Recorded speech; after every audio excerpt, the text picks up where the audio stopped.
अज़ीज़ तलबा व तालिबात, मैं 12वीं जमात के इस वीडियो क्लास में आप सबका खैर मुक़द्दम करता हूँ। मेरे तरफ़ से प्यार भरा सलाम कबूल कर लीजिए। आदाब। पिछले क्लास में आपने एक सफ़रनामा पढ़ा था। आपको पता चला होगा कि सफ़रनामा क्या है, सफ़रनामा कैसे लिखते हैं और मशहूर सफ़रनामा निगार कौन कौन से हैं। इससे पहले आपने कई नज़मों को भी पढ़ा है। नज़म क्या है आप तो जानते ही हैं, फिर भी आपकी जानकारी में थोड़ी इजाफ़ा करने के लिए मैं चंद बातें बताना चाहता हूँ। नज़म वो कलाम है जिसमें बहर हो, जिसमें वज़न हो, जिसमें काफ़िया रदीफ़ हो। नज़म की लग़वी माना मोती परोने की है, यानी डिक्शनरी मीनिंग मोती परोना का है। जिस तरह एक कड़ी में मोतियाँ परोते हैं, उसी तरह शायर अपनी ख़यालात को सिलसिलेवार आगे बढ़ाता है और उसी के साथ एक मौजू को भी आगे बढ़ाया जाता है। उसी को हम नज़म कहते हैं। आज हम जो नज़म पढ़ने जा रहे हैं वो एक आज़ाद नज़म है। आज़ाद नज़म को अंग्रेज़ी में फ्री वर्स कहा जाता है या फ्री वर्स के नाम से मशहूर है। पहले इसकी शुरुआत फ़्रांस में हुई, फिर ये अंग्रेज़ी शायरी में शामिल हुई, फिर समुंदर पार करके हिंदुस्तान में आई।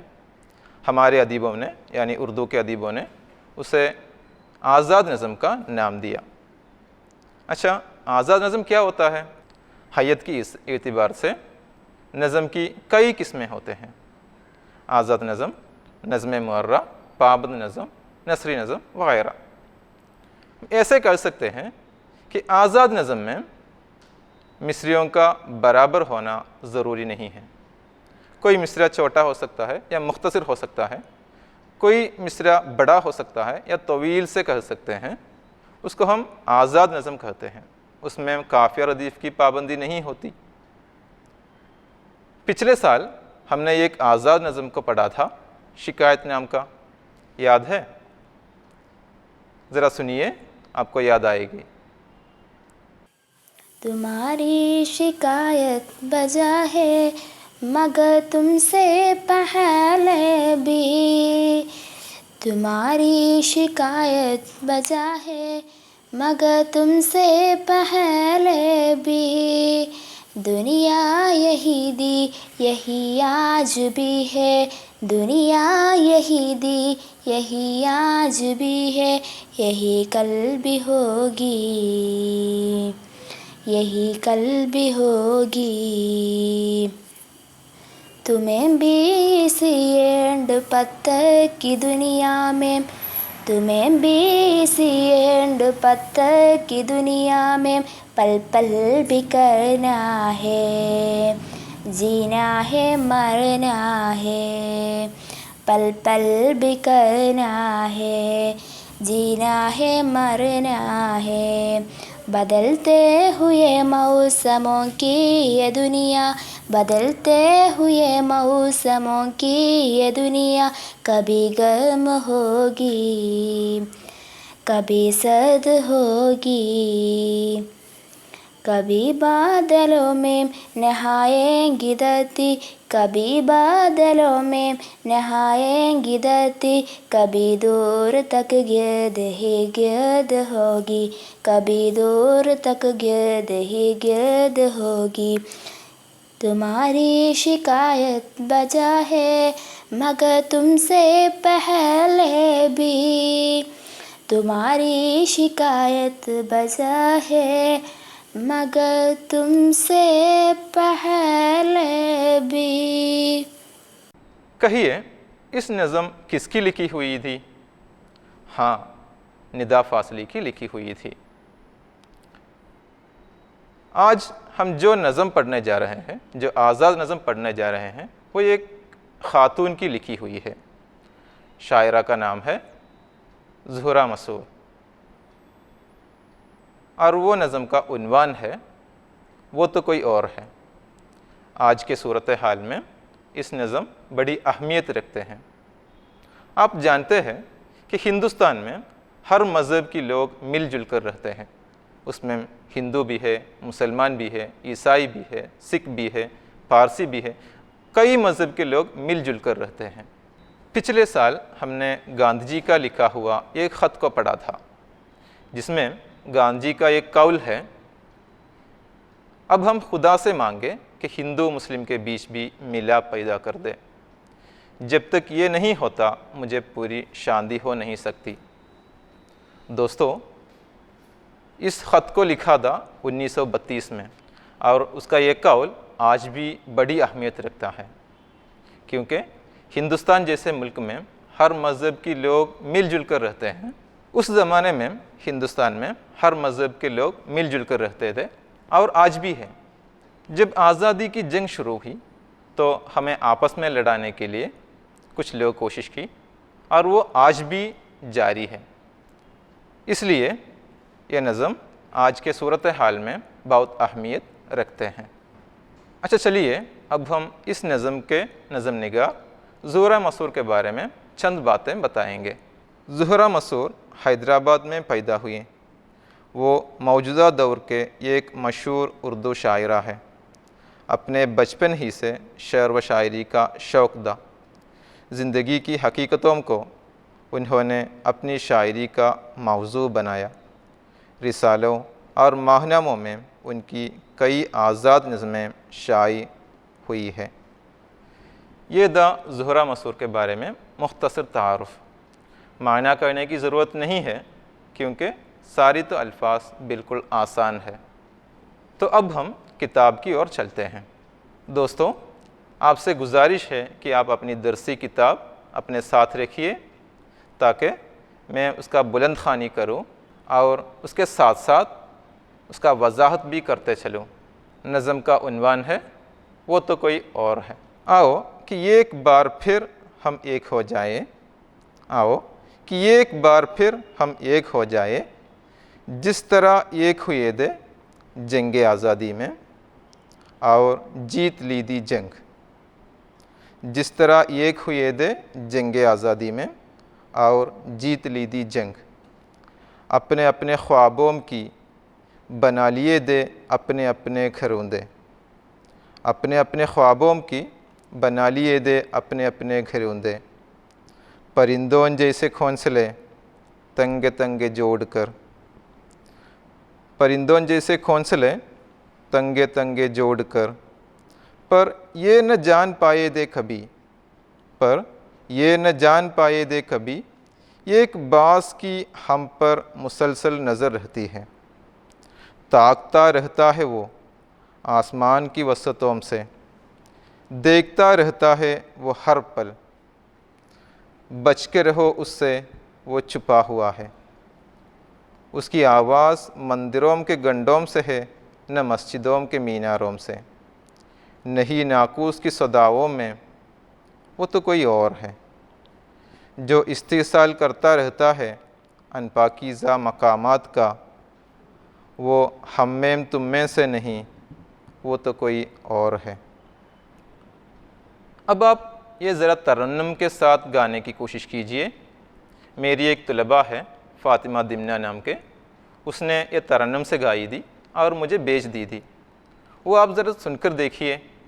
आओ कि एक बार फिर हम एक हो जाए, जिस तरह एक हुए थे जंग आज़ादी में, आओ जीत लेती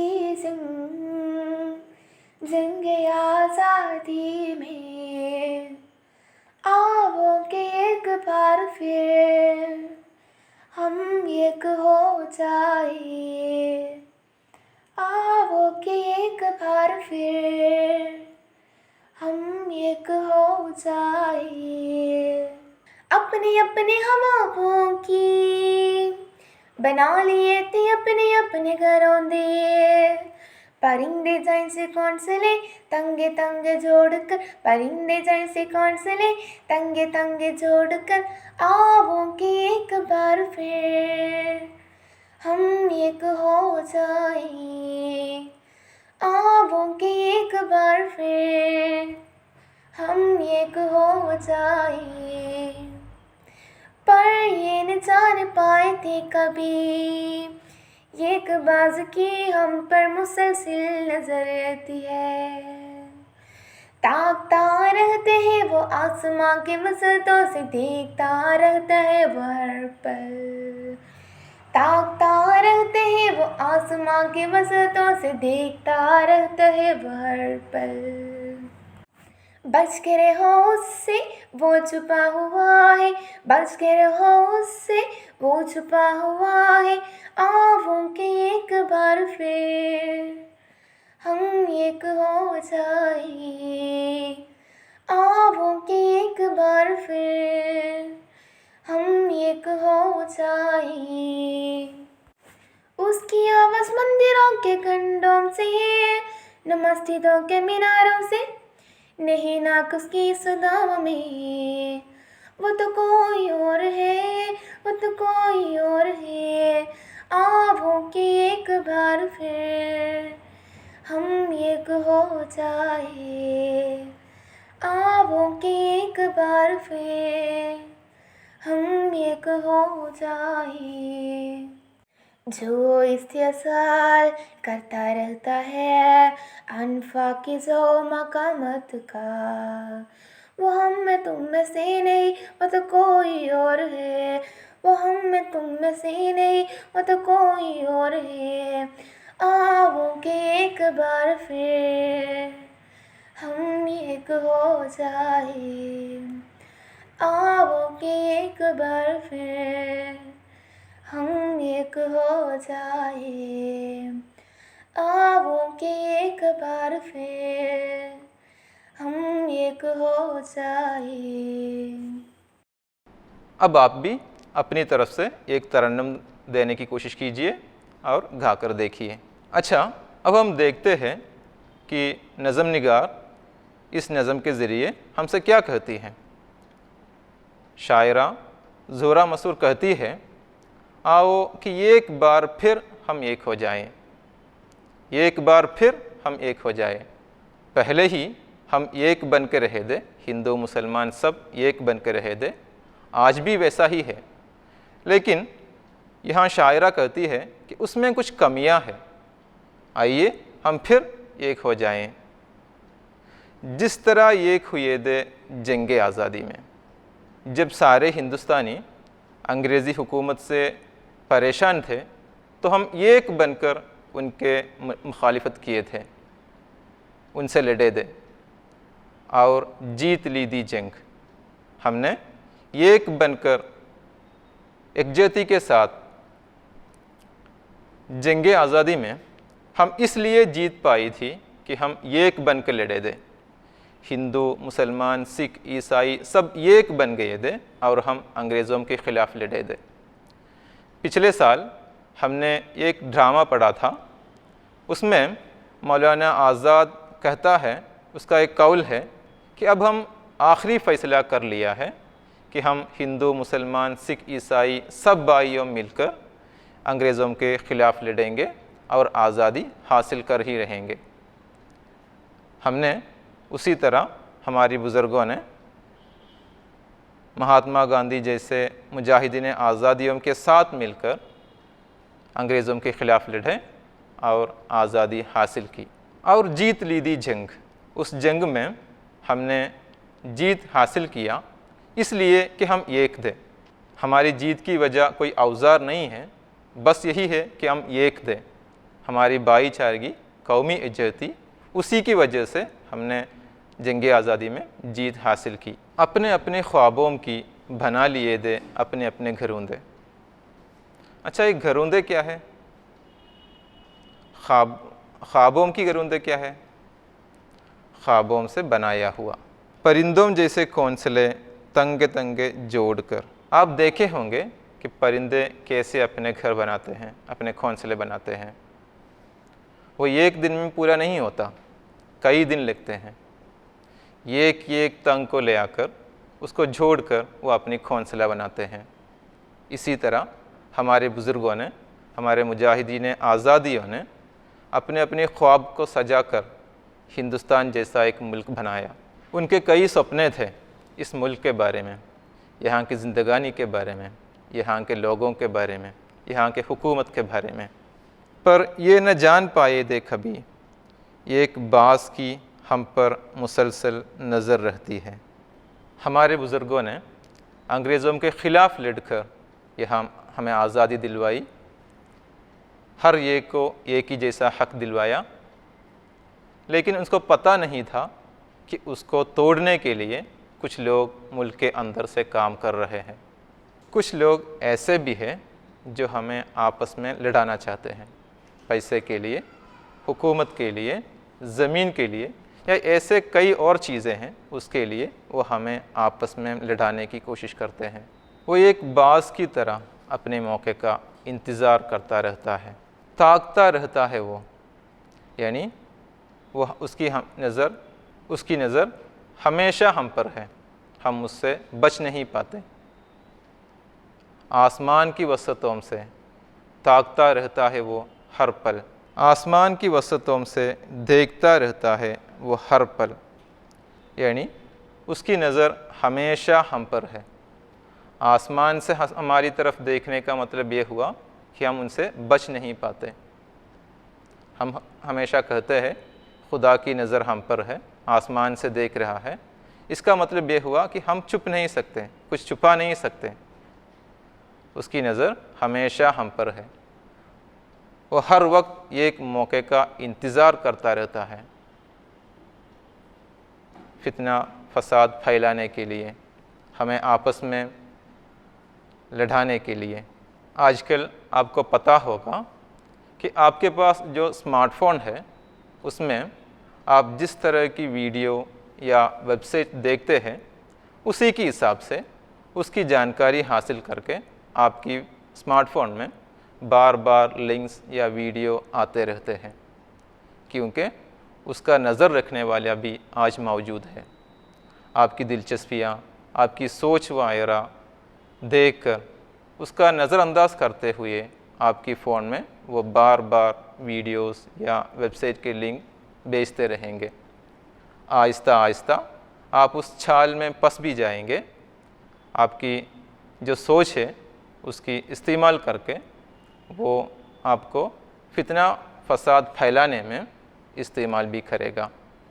बच के रहो उससे, वो छुपा हुआ है, उसको हम सीधे देख नहीं पाएंगे, वो हमेशा छुपा हुआ है, इसलिए उनसे बच के ही रहो। उसकी आवाज़ मंदिरों के घंटों से है न मस्जिदों की मीनारों से। आपसे मज़हब की बात करके वो आपको आपस में लड़ाने की कोशिश करेगा, लेकिन आप तो जानते हैं कोई भी मज़हब आपस में लड़ने के लिए नहीं करता, किसी को मारने की बात नहीं करता, किसी को मारने की सलाहियत नहीं देता। वो आपसे छूट कह रहा है तो बच के रहो उससे। नहीं नाकूस की सदाओं में, पहले ज़माने में जब दो फ़ौजों के बीच में जंग होती थी तो पहले नाकूस बजाता था, यानी मुखालफत करने वाले फ़ौज को पता चलता था कि जंग हो रहा है, तैयार बैठना है। लेकिन यहाँ ऐसा नहीं होता, वो छुपा हुआ है, वो आपको पीछे से हमला करेगा या चुपचाप आकर आप पर हमला करेगी। वो तो कोई और है जो इस्तेसाल करता रहता है अनपाकीज़ा मकामात का। वो लोग सिर्फ मंदिर और मस्जिद का इस्तेमाल करेगा, मस्जिद और मंदिरों के नाम पर खून बहाते हैं।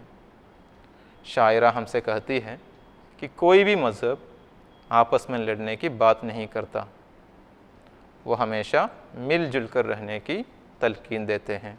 नज़म आदमी नामा में नज़ीर अकबर आबादी कहता है, यह आदमी पे जान को वारे है आदमी और आदमी को तेख से मारे है आदमी।